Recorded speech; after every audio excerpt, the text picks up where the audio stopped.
Welcome to the new episode of Liv Satviko Talks, scaling brands from India. Today we have with us Mr. Prashant Kundrik from Singapore. He is the founder of Athena Partners. So, hi Prashant, good morning. Good morning. How are you, Dhaval? I am doing very well. How are you? Yes, every day is exciting. Great. Wonderful. Pleasure to be here. After a long time. Same here. Great. So, I'll introduce Prashant and then we'll take up the session further. So, Prashant founded Athena Partners, which scales emerging brands across multiple geographies. Athena becomes an extended team for these brands and helps them expand internationally by building awareness and driving market presence by leveraging its relationship across both small and large format retailers in the online as well as offline space. Currently, Athena Partners is present across Singapore, Dubai, other parts of Southeast Asia, the US, and Gulf region. So prior to Athena Partners, Prashant spent many years working within a variety of roles across chemicals, energy, FMCG, and various IT industries. Prashant has a master's degree in mechanical engineering from Ukraine, MBA from the National University of Singapore, and executive MBA from the Harvard Business School. Yeah, thank you for the kind words and kind introduction, Dhaval. Great. So, so here's my first question, Prashant. So you have been an entrepreneur in the clean tech industry, a serial investor with various startups for a long while now. So what interests you to get into the food distribution space and what kind of opportunities are you looking forward to? Okay, that's a good question. Basically, over the years, I've built capabilities in scaling startups. So for the sake of clarity, Scale-up is a slightly late-stage startup which has already achieved, some kind of a product market fit. So these kind of companies require help with strategy, with market entry, with sales and business development. So as you will see, these skills are very transferable in nature and they can be applied across sectors. And since I'm also very well entrenched into the investor community, I kept hearing that even the emerging brands in the FMCG sector were also looking for scale up skills and scale up partners. So I therefore decided to venture out and explore. Satviko is one such team that I'm collaborating with, and it has been a wonderful experience so far. And I hope it works out, stays that way. Awesome. That's great to know. So here's my second question. How do you look at the changing food landscape in Singapore and Southeast Asia? Okay. So basically, if you will realize that, Singapore's population is majority Chinese, which has historically been, very heavy meat eaters. So, however, of late awareness has started building up that too much of meat is not good for health. The discussion around climate change is also making people realize that a meat-only diet is not sustainable. And this issue of climate change is particularly resonating with the millennial generation, which is where we see an increasing number of vegetarians in that segment of the population. So as such, more people believe that, at least in Singapore, more people believe that the future of eating is flexitarian. Now, flexitarian is the style of eating where people mostly eat plant-based food while allowing meat and other animal products in moderation. Mm-hmm. So I can share two data points in support of this. Sure. The first thing is that according to the Singapore Food Agency, an average Singaporean consumes about 370 kilograms of food per year, of which now 259 kg or around 70% is fruits, vegetables, and grain. Okay. So this is way higher than the previous years. So you can see that the proportion of the vegetarian section of the whole thing is growing. Another data point is that there was a recent survey that came out. We said that 39% of the Singaporeans are flexitarians, and another 7% are vegetarians or vegans. So, because of the concerns over health risks due to meat consumption, I personally have turned completely vegetarian, and both my daughters have gone a step ahead and they have turned completely vegan. So this is an increasing trend you will see in Singapore. Okay. There are similar changes happening on the supply side as well. So there are different types of plant-based meats available now in Singapore. So you might have heard of Impossible Foods. Then there is Beyond Meat, and then there is another company called Shiok Meat, which is creating plant-based seafood, which are growing rapidly in Singapore. Vegetarian and vegan options in the QSR outlets like McDonald's and Burger King are also growing. We have also seen a steady rise in the number of vegetarian stalls in food courts, which is where most Singaporeans actually eat at least once a day, if not both meals. So this is definitely making it easier for people to add vegetarian options to their diets, if not go completely vegetarian. So this pretty much defines, the changing food landscape in at least in our part of the world. Sure. And I'm sure, I mean, because of COVID also, this must have increased a lot, right? Yeah, of course. Because of COVID, there is of course an increased awareness in the eating habits. Healthy eating is definitely on people's agenda.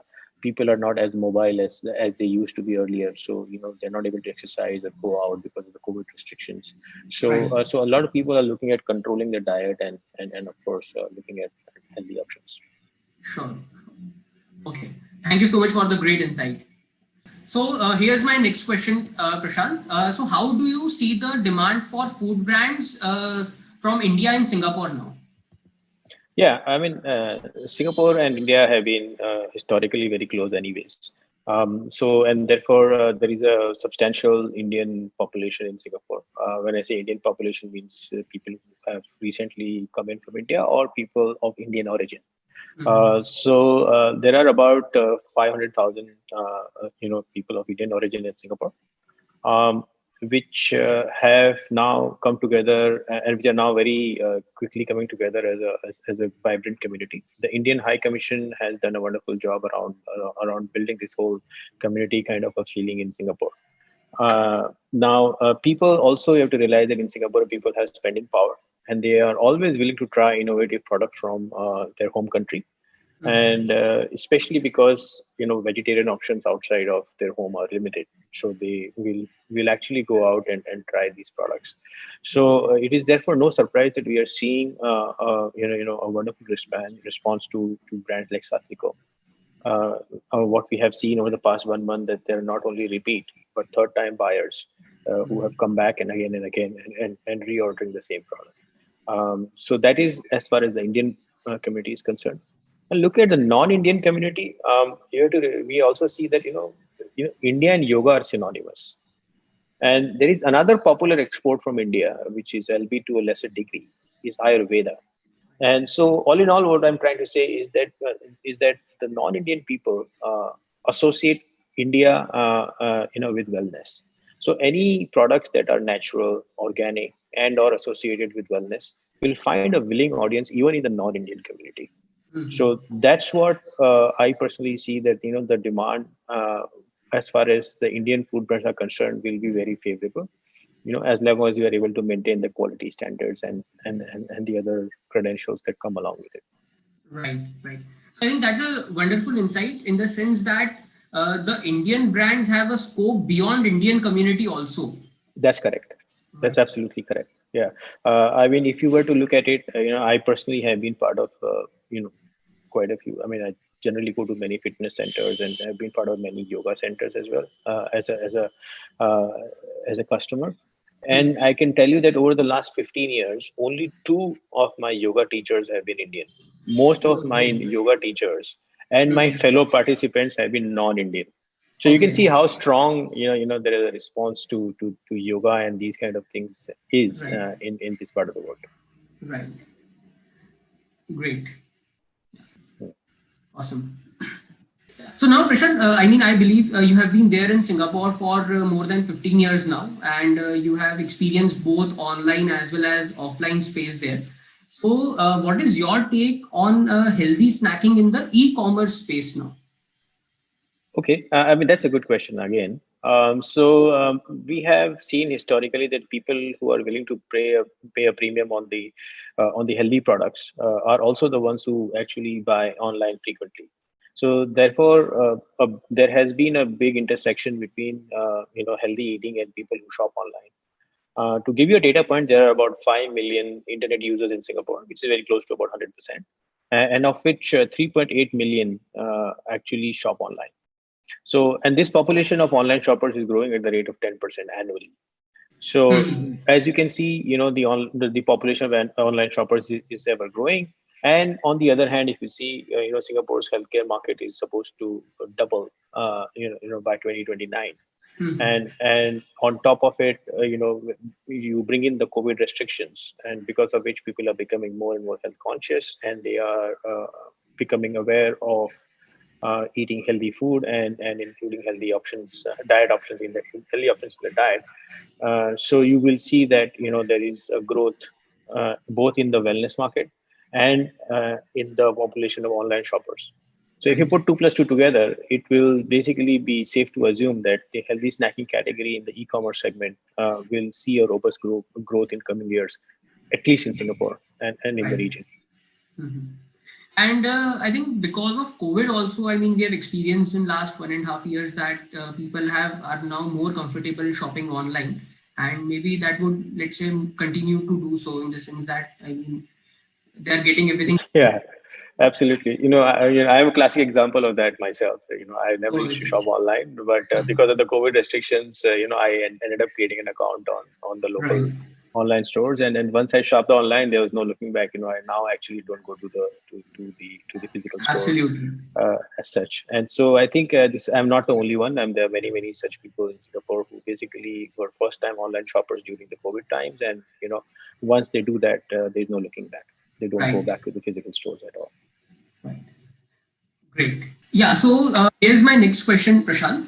What suggestions would you like to give the Indian food brands who wish to enter the Southeast Asian market now? Yeah, sure. So Dhaval, first things first, let us understand that each country in Southeast Asia is different from the other. Singapore is different from Malaysia, which is very different from Thailand. Sure. So we should not think of Southeast Asia as one uniform block of people. We need to have a unique and localized strategy for each country. So that's my first point. The second point is that it is important to think beyond the Indian community, right? So what that means in terms of action points is number one, branding. So if you look at branding, you should have easy to pronounce names versus some complicated, some Indian names, so that people get easy to pronounce and then easy to associate. Right. Second point in this direction is that when we talk about flavors, right, we need to look at more universally acceptable flavors. So for example, if you look at Satviko, you have a collection of peri peri, you have Szechuan, you have Thai chili. So these are more universally acceptable flavors, and therefore people associate with them and they want to try. Right. Other part is definitely packaging, which has to be slick. It is something that is at par with the international brands, and it basically should be able to withstand the international shipping conditions, Sure. right? So basically it has to be sturdy, robust, people think should not break, and that's all who we are talking about when we talk about packaging. Right. Next important action point in this direction is certifications, especially, and then these certifications have to be from reputed international big labs. Now, this is very important in building credibility and acceptance for first-time buyers. So when I talk of certifications like food safety, HACCP, halal, no, surprise, surprise, but halal is something of a very important certification even in Singapore. Good manufacturing practices. So people get confident that the product is clean and healthy and safe to consume. Right. Although it is, I even insist that, although it is not mandatory, it is great if you have an FDA certification. So sometimes it just builds confidence in people's mind. Oh, if it is FDA clearance, then possibly the product should be safe and to consume.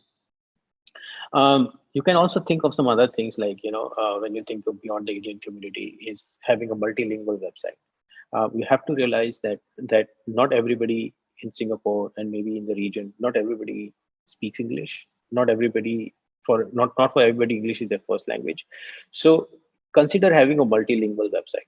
It is not very difficult in today's day and age, and especially when you're coming from India, which is an IT superpower.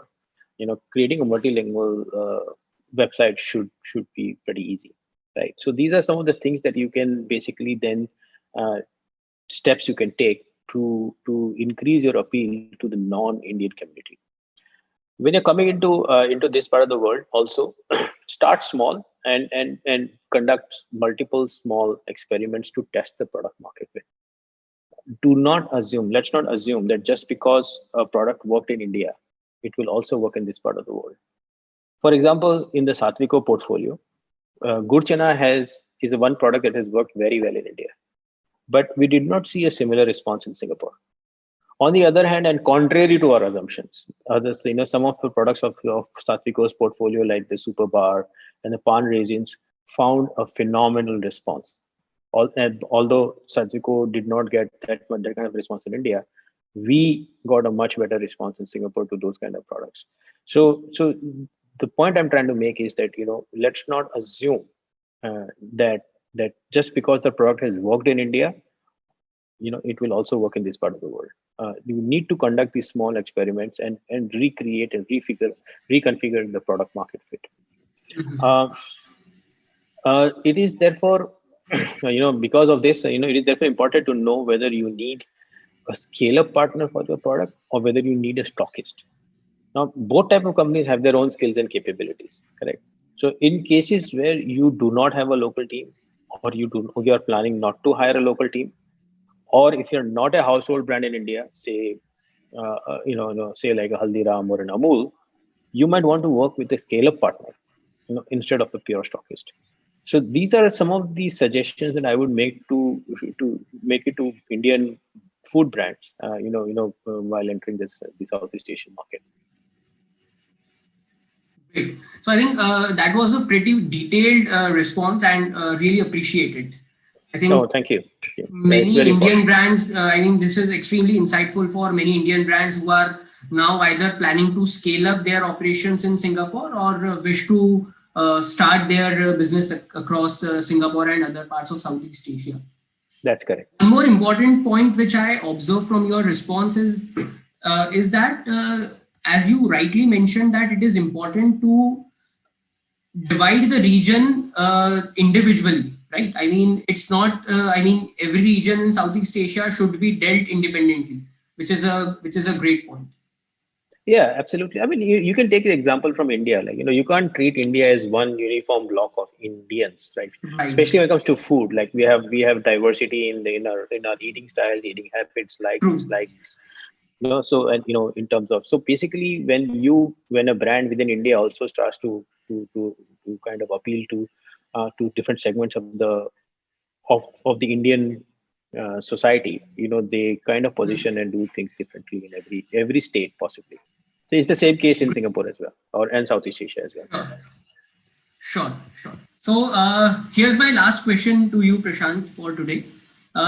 So as we talked about that, the Indian brands which are now planning to scale up across Singapore and other parts of Southeast Asia, one important point which came up is that the Indian brands are not really restricting themselves or should not really restrict themselves to just the Indian community.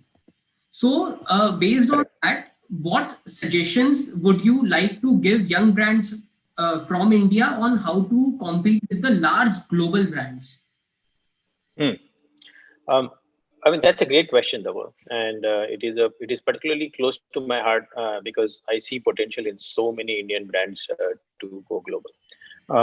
But we need to realize that it is much harder to succeed outside India because you're competing with a much bigger and sophisticated players who not only have way more resources but have also been in this market for years, if not decades. So they have much better insights and much better positioning about of their products. So here are some points that I would like to make. First thing is, when you go international, many startups seem to have this mindset that there is India and then there is the rest of the world. My advice is to use the land and expand strategy. Start with a few differentiated products, and that too in limited or select geographies. Once you have a deeper understanding of what it takes to sell in international markets, only then think about broadening the scope. The second point here is that you need to target, focus and target specific and niche customer segments. Say, for example, Indians or vegetarians or sometimes even students. There was a survey which came out recently. It said that a very high percentage of Singaporeans are open to trying independent brands. And if you want them to try, that's where comes in the next part, is affordability is the key, especially for non-Indian first-time users. There has to be an incentive for them to experiment, right? And therefore, extending the lean cost structure from India is critical. There cannot be a marked up dollar pricing for the same product just because you're selling it internationally, right? Many brands make that mistake that without changing anything inside their product, they just have a different dollar pricing. This simply does not and will not work because it does not allow you to stay affordable and incentivize users in Singapore to try and experiment with your product. So that is another thing that is going to be very important. The next important part is that there has to be a very slick and targeted, as I said, marketing with deep local insights. And I think this is where your scale up can make a very, very crucial difference. So in a sense, what I have mentioned is that some things which you should not do, like go ballistic, or go and try and get into every single country on the planet, or you know so or appeal to try and be everything to everybody. But here is something that you should do, and that's something that I could do. Number one is gather in-depth knowledge and insights about the local market. So that is something which is very important. Now, this could happen either through research reports. You could call up your friends, you could show your family, you could basically, do research reports. You could place a little bit of product in the market to figure out how people are responding. So that's one. These are some few ways of gathering some insights about your product in the market. I always suggest that before you launch a product in a geography, you should go and spend a few weeks in that country. Right. Just stay there, live there, walk around the retail shops, walk around the local countryside, or in the downtown area, and it will help you get a much better understanding of the likes and dislikes and how people buy and consumer behavior in that particular country. This will help you position your product much better. Right. Another thing which I possibly would like to add here is that if you're an emerging brand, try and scale up try a partner with a scale up partner, rather than just a stockist who only will have fulfillment capabilities. But you as an emerging brand are looking at creating the pull as well. So basically, which a stockist may or may not be able to do. So that's why a scale up partner is very important in this whole equation. Right. And the last point is, which I think is very, very important, is play straight. When I say play straight, means the work ethics in this part of the world are on a different level, right? And so people actually, it is absolutely important to maintain very high levels of honesty and integrity. What this means is promise only what you can deliver, and then deliver what you have promised. So these are some things that you can actually, steps something to take. While there is no one mantra for success, but some of these steps can actually increase the probability of your success. Right. I think these are really super insights, in the sense that those brands who genuinely wish to compete on the global scale and for a longer term, I mean, these are very right points in that sense. Yeah. Great. So thank you so much for your time. Looking forward to stay connected. Thank you, Dhaval. Thank you for inviting me here, and I'm happy to share whatever I know and have learned. Great. Thank you so much. Take care. Bye. Bye. Take care.